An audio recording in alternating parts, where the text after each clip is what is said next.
我呢度就係嗰架新嘅三菱柯薩 B7 小巴，車牌 TA9938。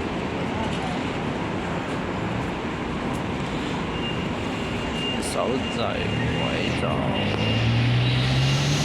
係反光，見到軚盤啦，咁就係啊。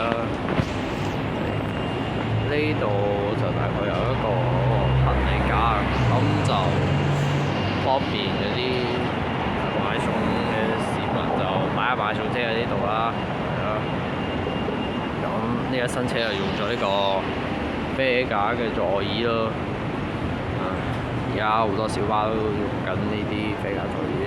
雖然話新嘅19，而家目前講新嘅19座小巴咧，都係用緊呢個原廠嘅，但係就目前為止，而家三菱柯薩，而家呢架新車佢都仲係用緊呢個啤架座椅啦，係啊。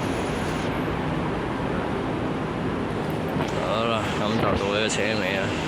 車尾燈好明顯就同即係話上一代嗰啲 B6系嘅就有好大分別啦。咁就睇得出啦，話鐵而且有個鐵圈就喺度圍住咗個車尾燈嗰個橙色嗰塊嘢位啦。太平門都係用呢個單太平門嘅，而家新一代嗰架 Coaster 就即係都係用呢個雙美式太平門啦。而家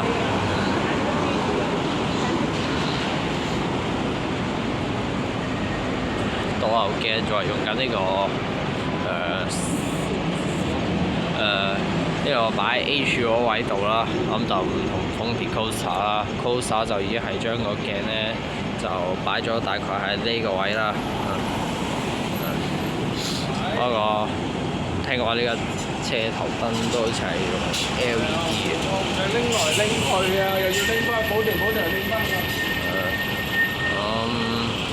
大概就係呢架車就咁嘅新樣啦。好啦，呢條片就嚟到啦。呢條片就嚟到呢度啦，我哋下次再見啦，拜拜。